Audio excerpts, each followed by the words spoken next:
When I grow up, I want to be a tax accountant. Hey kids, do you like to help your dad file his tax returns? Do you have a fascination with NASDAQ and Dow Jones? Are you the kid that reminded the teacher that you forgot to assign homework at the end of the day? If you answered yes, I have something that will stop your world! Wall Street kid! Buy stocks, sell stocks, make calls, look at the paper, touch the potted plant, go home for the day. Not since the Federal Express playset has there been a product that truly understands what kids want. Go to the gym, have a text-based picnic, buy a dog. The future of your career as an office drone in a monotonous environment is simulated on your NES. Wall Street kid. Perfect for when you're tired of playing transatlantic commerce with your container ship models. Wall Street kid. For the NES. Now you're playing the stock market. Here it is in all its glory. Wall Street Kid for the NES. This was a game that I heard about as a kid from friends and maybe people on the bus. And for the longest time, I always thought this was a joke game. You know, something that kids make up trying to be funny. It wasn't until years later that I found out that this game really existed, and only a year or so before I got a hold of it for the collection. The starting screen features all the people who you'll be dealing with throughout your exciting adventure in stock trade. Cal, the cranky car dealer, Art, the artsy artist, Dion, the dashing designer, and Doc, the bogus boat salesman. What? Why Doc? Why kill the alliteration? You have people named Priscilla, the pricey prima donna, Larry, the lofty lawyer, and Ruth, the ruthless banker. Why wouldn't you name him Bob, the bogus boat salesman? I think this game just pulled a Clyde. When you press start, you're introduced to Larry the lawyer, employed by your distant uncle, Mr. Benedict. He explains that your uncle has passed away, and you may be eligible to inherit over $600 billion in assets.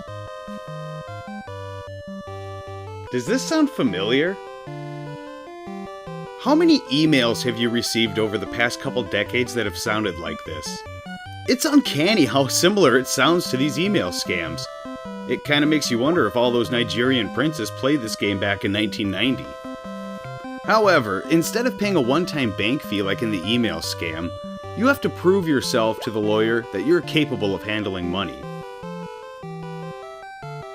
He's my dead uncle. Give me my damn money. The lawyer gives you $500,000, which you have to turn a profit through investing in the stock market. And he wishes me a great April Fool's Day. Alright, here's how this bucket of excitement begins. Each day starts with market data. It tells you what stocks are climbing and what stocks are plummeting. Each stock is a not-so-clever play on businesses that existed at the time, like Chrysler, Reebok, etc. Then you get a quick news headline. Most of the time it seems to have nothing to do with anything in the game, but this one specifically makes it so you're unable to go to the pool during your downtime. I'll get to your downtime here in a bit. Right off the bat, you're contacted by Ralph, who wants to sell you a house for $1 million. This is something you have to do by the end of April in order to progress in the game. After he hangs up, you find yourself in your office. This is pretty much the whole game from this point forward. Now, I love point-and-click games. The McVenture series, which I already reviewed, were some of my favorite games growing up. I could get lost in point-and-click games for hours. But this? I wouldn't wish this on anybody. Clicking on the computer brings up your stock options. Since I don't have any stocks, I'm gonna buy some. The prices are listed by the 10,000. So when I buy a stock in Crier, I'm spending $49,000 per stock. I'll buy 10 of them at $490,000. I got a good feeling. So now most of my money is tied up in stocks. I only have $10,000 in cash. That may sound like a lot, but everything in this game is insanely expensive, and I have a really annoying gold-digging wife. In the game, of course. Love you! Shut up! Hi, honey, I really love dogs. Can I please have one? Well, anything for my beautiful little, oh my god. A poodle for $1,000? Or a chihuahua for $500? Are you insane? I'll take the chihuahua, but for that kind of money, it better shit burritos and say catchphrases. After you buy the dog, you get a password to end all passwords. Look at this mess. It would almost be easier to start each game from the beginning than to try to enter that. Another thing you have to keep up with is your health. You do this by clicking on, I don't know, I think that's a PDA, and selecting one of these activities at least once a week. I usually pick swimming because most of the time the gym and the hiking trail are closed. You also have to make sure to keep your wife pampered and entertained because God forbid she can't do any of that herself. You click on the flowers to interact with your wife. I'll take her shopping. Brilliant idea! You know I love to shop. I'll enjoy those 4 hours. Just don't buy any more dogs. The 3 icons in the corner are your help icons. The $sign is the bank, where you can take out loans to help you progress through the game, but the bank won't give you a loan unless you have some sort of collateral, like a house. Man, that's really true to life. If any of you have ever tried to get a sizable loan, you know how much of a pain that is. Honestly, I think Bob Hope said it best. A bank is a place that will lend you money, if you can prove you don't need it. Brilliant.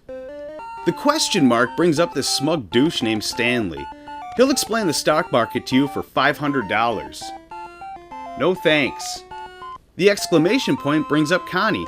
This one can be useful. If you pay her $1,000, she'll give you a hot lead on what stocks to buy. It's hit and miss with her, but when it hits really well, and your stocks climb faster than your urge to shut this game off. When you run out of things to do, you click the clock and end your day. The screen goes black, and before you know it, you're back at your desk to do it all over again. Read the paper, check your stocks, go swimming, check in on your wife, hit the clock. This is purgatory. This is Office Space hell. The only thing that would make this worse is having 8-Bit Bill Lumbergh harass you about coming in on your day off. Oh, I pretty much do have that. Here's Ralph again. He kind of looks like Lumbergh. Hello, this is Ralph. Yeah, Larry just told me that you must purchase the house by May 1st. Yeah. Alright, I guess it's now or never. My stocks are climbing high enough that I should have $1 million by Saturday. Let's do this.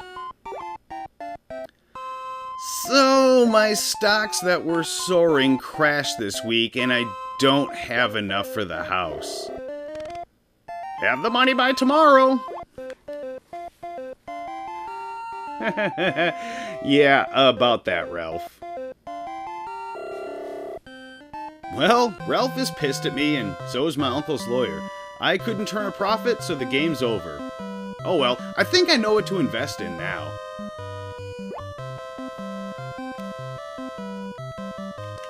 What the hell? Why can't I get back to the title screen? Look, I'm pressing start. You're kidding. I have to reset the Nintendo every time I have a game over. I don't think I've ever had a game not go back to the title screen or loading screen after you lose. It's like the game knows you'd rather just get up and turn it off and go do something else. Alright, I'm doing this for you guys.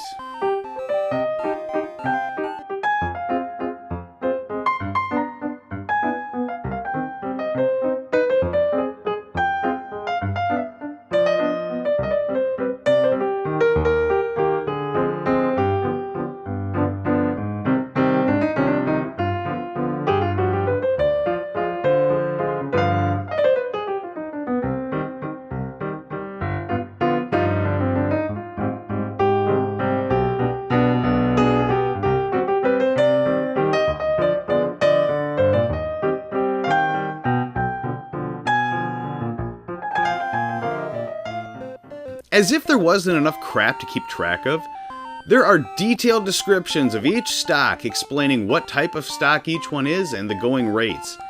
If you get to know each of these stocks well enough, you can predict how they're going to react to real-world events in the newspaper. Oh, what do you want now? What? My options are a Porsche or a Ferrari? Oh, sorry. A Porsche or a Ferrari?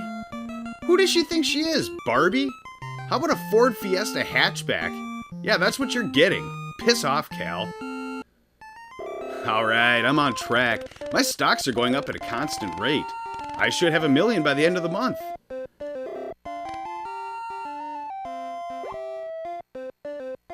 I'm 50,000 shy. I'm going to lose this for the 4th time in a row. This game is terrible. Seriously, I've never played a game that feels so much like work. I've played some boring games. Space Shuttle Project was boring.